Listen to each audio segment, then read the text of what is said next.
Vous suivez Africa Today, merci de votre fidélité. Mesdames et messieurs, bonsoir et bienvenue dans cette édition d'information. Le roi du Maroc est à Conakry depuis jeudi soir. Cette deuxième visite de Sa Majesté Mohamed VI, qui est celle du travail, est aussi une preuve des bonnes relations historiques entre Conakry et Rabat. Très tard la nuit de son arrivée dans la capitale guinéenne, sous la présidence des deux chefs d'État, plusieurs conventions et accords ont été signés entre les deux pays. D'abord, la convention relative à la mise à niveau de la ville de Conakry. La convention a été présentée par le ministre marocain de l'Habitat et de la politique de la ville, Nabil Ben Abdallah. On l'écoute. La convention qui sera signée aujourd'hui permettra la réalisation d'actions prioritaires de mise à niveau des quartiers sous-équipés, de lutte contre l'insalubrité et d'amélioration de la voirie et de la trame bière de la capitale guinéenne. Ces actions seront réalisées en complémentarité et en coordination avec celles prévues dans la Convention relative à l'assainissement de la ville. Dans ce cadre, le Royaume du Maroc accorde à la République de Guinée une contribution financière de 10 millions de dollars, venant s'ajouter aux 12,5 millions de dollars consacrés par le Royaume à l'assainissement. Le Maroc apportera également à la Guinée son accompagnement technique et institutionnel pour la levée des financements complémentaires.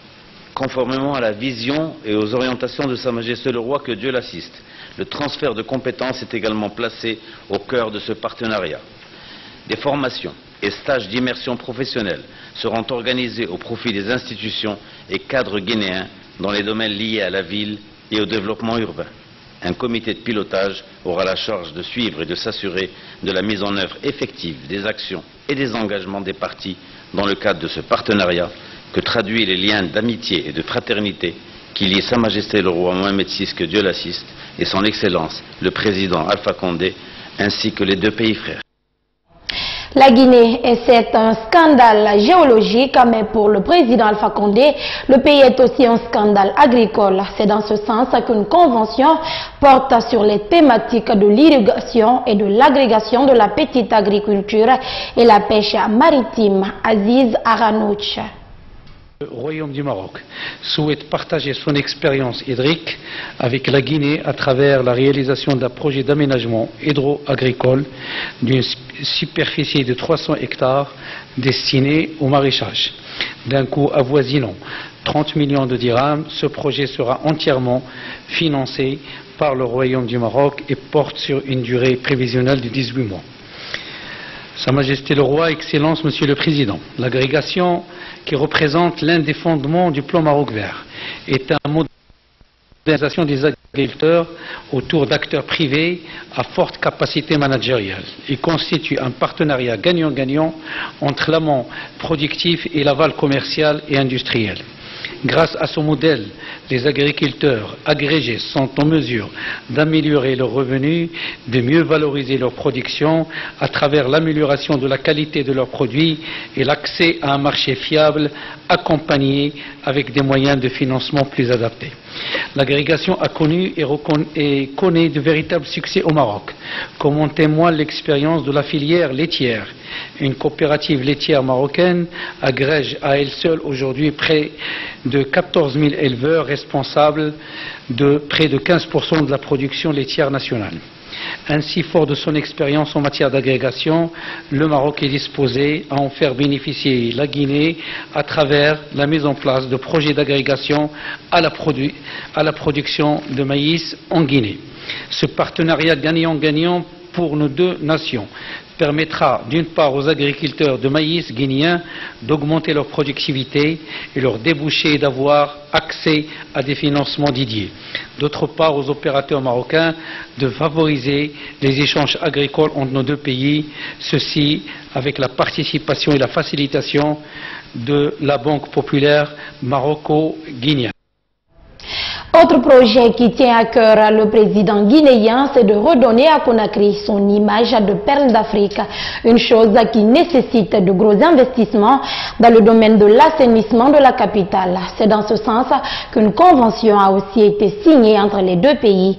L'expérience donc accumulée par le Maroc en matière de développement durable et humain, en ce qui concerne par exemple l'accès à l'eau potable, le royaume chérifien souhaite la partager avec la Guinée. On écoute Ali Fazi Ferry, le directeur général de l'ONE, au micro de Daouda Mohamed Kamara. C'est donc par la volonté de Sa Majesté le roi Mohamed VI et de son frère, son Excellence M. Alpha Condé, président de la République de Guinée, que cette expérience est mise au service de la réalisation du grand projet de mise à niveau urbain de la capitale Conakry, dont le projet d'assainissement liquide en est le socle de base. En effet, au travers de la réalisation de plusieurs kilomètres de réseaux de collecte, de stations de pompage, de branchement, d'équipements d'hygiène et de réhabilitation, et de réalisation d'une nouvelle station d'épuration des eaux usées, assortie d'un système de réutilisation des eaux épurées et de valorisation énergétique, c'est une réponse concrète qui est apportée à ce grand programme. L'appui du Royaume du Maroc à la réalisation de cet important projet structurant se déploie à plusieurs niveaux. L'accompagnement technique de l'ONE pour la réalisation des études et l'assistance technique durant tout le processus de réalisation du projet. La contribution directe du Royaume au financement du projet d'assainissement liquide au travers d'un don de 12,5 millions de dollars pour la réalisation des réseaux de collecte, des stations de pompage, des branchements et des équipements d'hygiène. L'appui et la contribution du Royaume du Maroc en termes d'ingénierie financière visant la mise en place des financements nécessaires à la réalisation des autres composantes du programme de mise à niveau urbaine, dont les 10 millions de dollars qui ont été annoncés par M. le ministre de l'Habitat. Le renforcement des capacités à travers l'identification des compétences et de besoins en formation et la prise en charge par l'ONE du renforcement des connaissances professionnelles des intervenants dans le domaine de l'assainissement liquide et plus particulièrement en ce qui concerne l'exploitation des stations d'épuration des eaux usées, conformément aux hautes instructions et recommandations de Sa Majesté le Roi, que Dieu l'assiste. Une centaine de Guinéens seront formés pendant 2 ans au Royaume du Maroc. Au terme de la signature des conventions, le président Alpha Condé n'a pu se retirer sans dire mot. Le chef de l'État, après avoir exprimé toute sa satisfaction, le locataire de Sékou Touré a fait un clin d'œil à ses détracteurs, ceux selon lui qui ne veulent toujours pas le développement de la Guinée. On l'écoute. Comme le peuple de Guinée vient de l'entendre, notre frère, le roi du Maroc, roi Mohamed VI, a montré déjà dans son premier séjour en Guinée à quel point la Guinée lui tenait à cœur. En effet, lors de ce premier voyage historique, nous avons signé 21 conventions. Une partie de ces conventions ont été exécutées, sont en exécution, d'autres ont été retardées à cause de l'Ebola. Nous avons fait le point pour que ces problèmes puissent continuer. Mais je peux dire que Dieu aime la Guinée. Ceux qui voulaient que la Guinée n'aille pas de l'avant, parce que le voyage du roi cette fois allait être extrêmement important de devoir prendre la Guinée, ont échoué. Le peuple a montré son amour pour le roi du Maroc en restant dans la rue de 3 heures jusqu'à 20 heures. Et vous venez d'entendre ce que le roi du Maroc est venu faire pour la Guinée.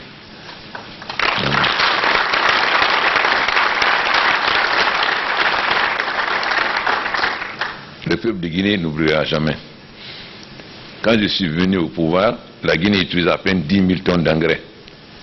Nous sommes montés à 20 000, un peu plus. Aujourd'hui, nous allons faire 5 fois plus grâce à la générosité, à l'accompagnement du roi du Maroc.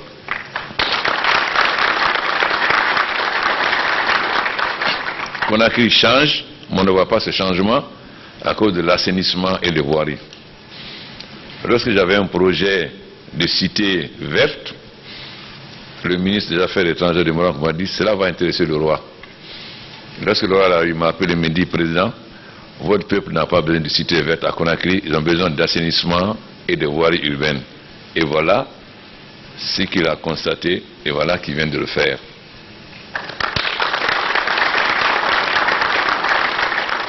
Quand le président Erdogan est venu, il a dit Conakry ce n'est pas une ville.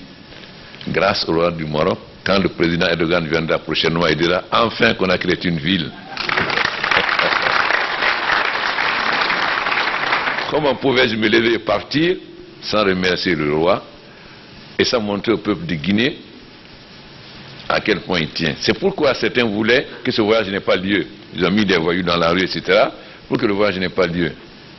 mais dit avec la Guinée, dit avec la Guinée et le Maroc. Et voilà, le peuple du Guinée sait aujourd'hui que ces gens qui ne veulent pas que la Guinée aille de l'avant ont échoué et que le train du changement en Guinée a démarré.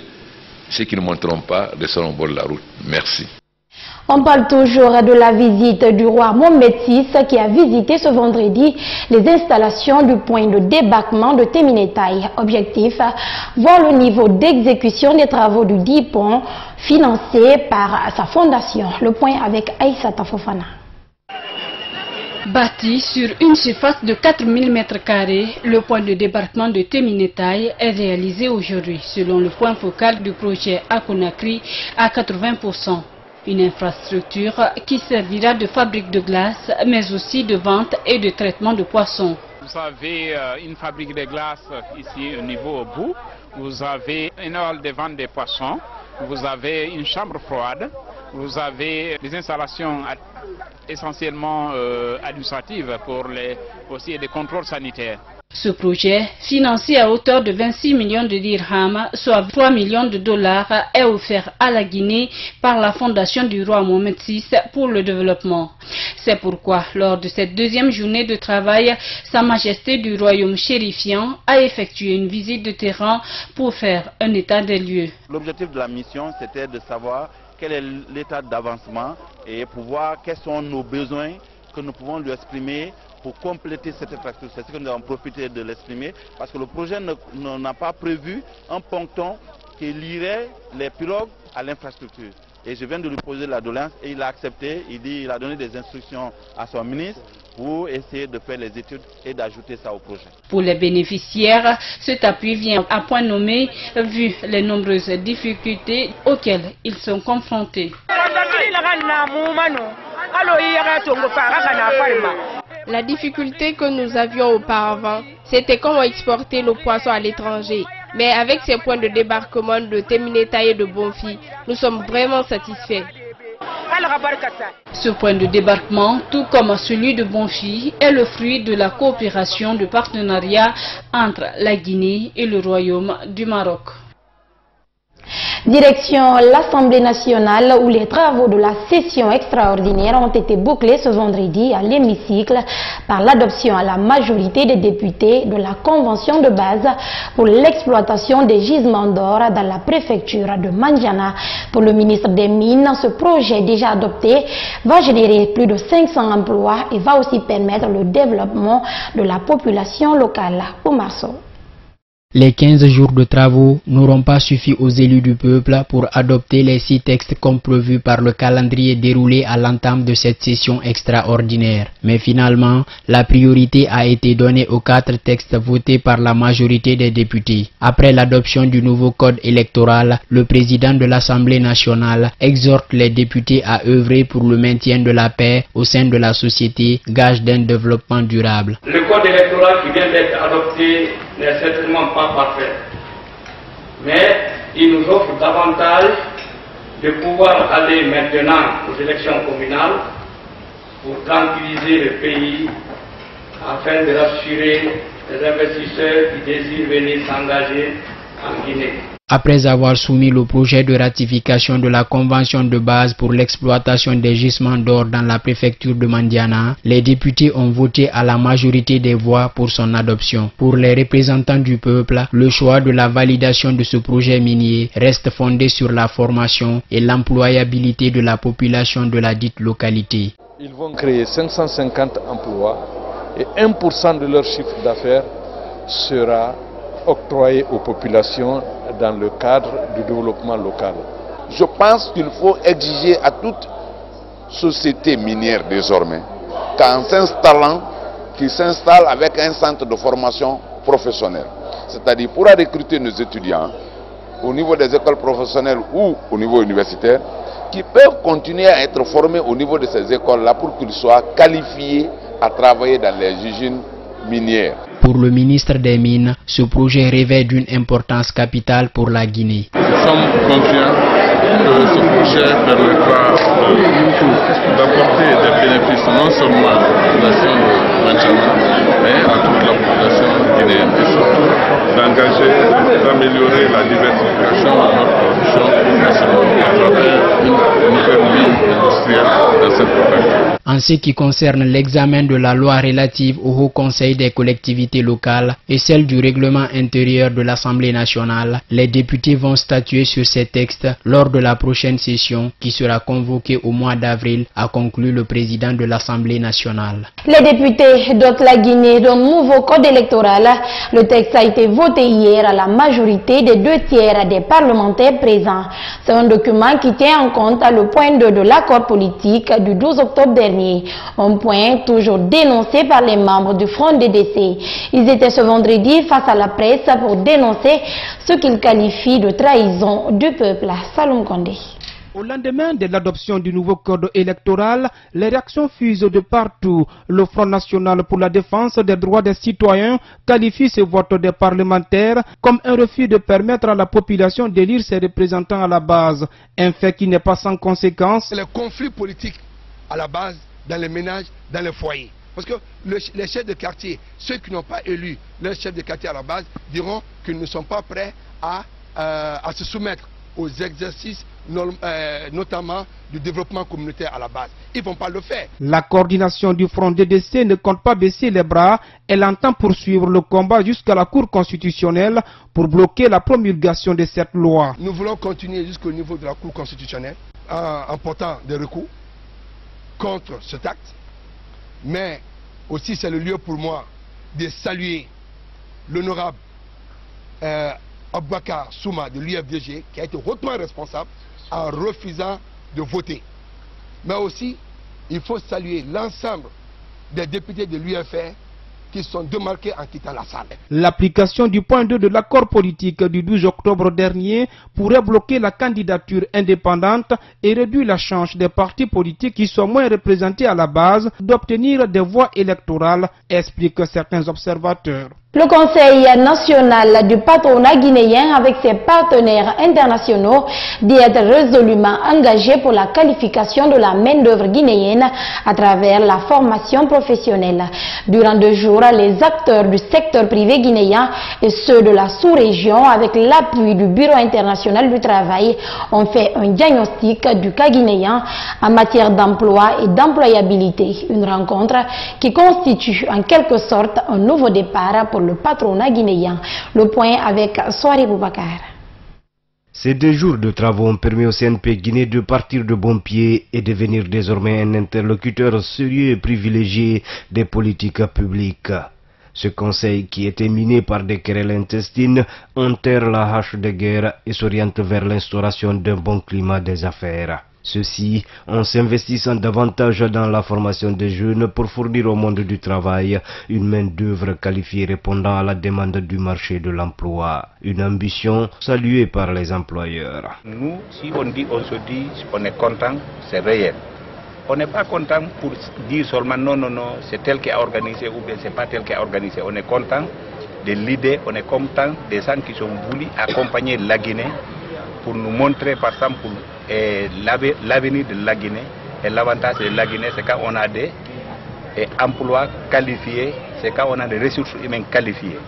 À travers ce partage d'expérience avec les pays de la sous-région sur le mode de fonctionnement de leur patronat, celui de la Guinée voudrait bien s'en inspirer en multipliant les sessions de formation. Vous avez suivi un atelier qui vient de se tenir, qui est, je dirais, le premier depuis que le patronat existe en Guinée.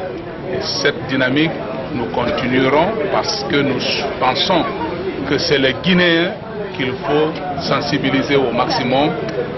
Sinon, nous pouvons envoyer quelques-uns pour aller assister aux différents ateliers à Genève, en Côte d'Ivoire, partout dans le monde. Mais cela ne résoudra pas notre problème. Pour le ministre d'État, ministre chargé du partenariat secteur public-privé Ibrahim Kassori Fofana, le thème de cette rencontre a tout son pesant d'or car il conditionne la paix sociale. Parmi les défis majeurs auxquels le pays fait face, le chômage est de loin celui qui se révèle être la priorité absolue. Il conditionne la cohésion sociale, il conditionne la paix sociale, il conditionne le développement de vos affaires. C'est pour ça, encore une fois, la synergie est indispensable entre le pouvoir public, les pourvoyeurs d'emploi que vous êtes, le patronat, les entreprises et les organisations syndicales. À part le BIT, l'OIE, la FOPAO, le Sénégal, le Mali, la Côte d'Ivoire et le Burkina Faso ont pris part à ce rendez-vous de Conakry. La diplomatie américaine en visite au Mexique, Rex Tillerson et John Kelly sont tous deux sur place dans un climat glacial. À charge au ministre des Affaires étrangères et de la Sécurité nationale américaine de tenter de calmer les esprits après les diverses déclarations du président Donald Trump. Suivez. Apaiser les tensions, c'est l'objectif de cette visite. Le président mexicain Enrique Peña Nieto avait annulé son déplacement à Washington fin janvier. Jeudi après-midi, il a reçu la diplomatie américaine. La réunion semble avoir porté ses fruits, mais les garanties de l'administration Trump restent timides. Soyons très clairs, il n'y aura pas d'expulsion massive et le département de la sécurité intérieure agira de façon légale, dans le respect des droits de l'homme et du système de justice des États-Unis. Le secrétaire d'État à la sécurité intérieure a rassuré, l'armée n'interviendra pas. Des propos qui contredisent ceux de Donald Trump. La veille, le président américain avait évoqué une opération militaire pour parler des expulsions de clandestins. De quoi dérouter la diplomatie mexicaine. C'est un fait, les Mexicains sont inquiets, irrités face à des politiques qu'ils jugent potentiellement dommageables pour les intérêts nationaux des Mexicains, au Mexique comme à l'étranger. Des Mexicains qui manifestent régulièrement leur opposition à la politique migratoire engagée par Trump. La construction d'un mur entre les deux pays reste le point de discorde majeur, mais le Mexique compte bien résister à la pression imposée par les États-Unis. À Genève, l'ONU tente tant bien que mal d'établir une nouvelle fois le dialogue entre les représentants de l'opposition et du régime de Damas. Quatrième tentative, pas de miracle attendu, mais une opportunité historique à saisir, affirme l'émissaire onusien pour la Syrie. Tous semblent d'accord pour discuter d'une transition politique en Syrie, mais le problème, c'est que chacun a sa propre vision.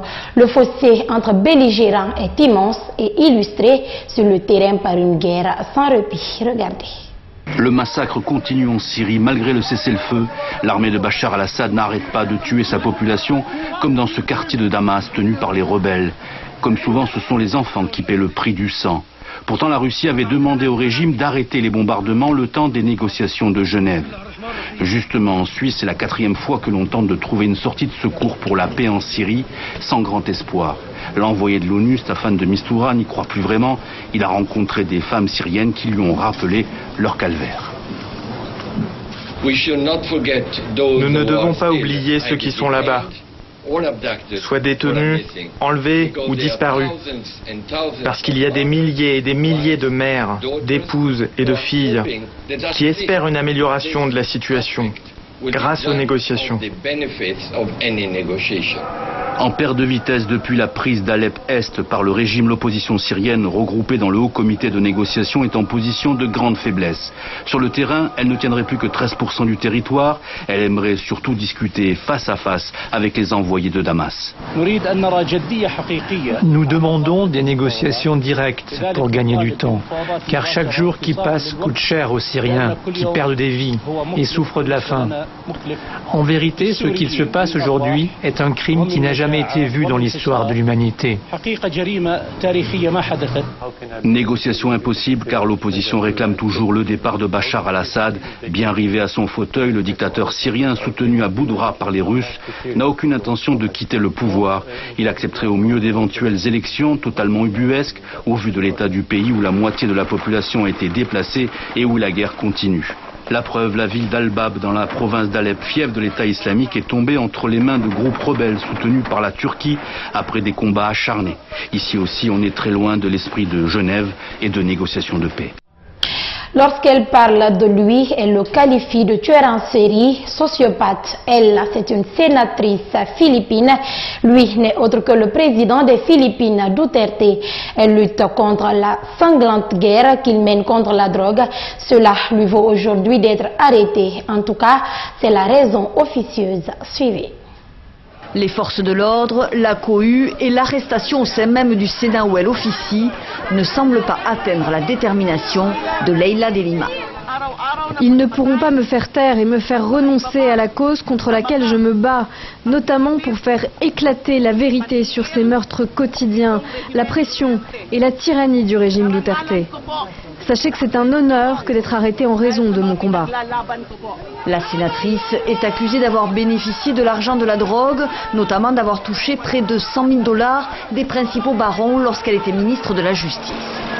Une vendetta, selon elle, orchestrée par le président Duterte, qui n'avait d'ailleurs pas hésité à déclarer publiquement il y a quelques mois qu'il écraserait la sénatrice. Des années que cette ancienne avocate se bat pour le respect des droits de l'homme. Rodrigo Duterte et sa campagne meurtrière contre la drogue sont l'une de ses cibles, même lorsque ce dernier était maire de la ville de Davao. La sénatrice était d'ailleurs présente le 18 février dernier lors d'une marche organisée par l'église à Manille, la plus importante manifestation depuis l'arrivée au pouvoir du président Duterte il y a 7 mois pour dénoncer les meurtres commis au nom de la lutte anti-drogue, près de 7000 morts.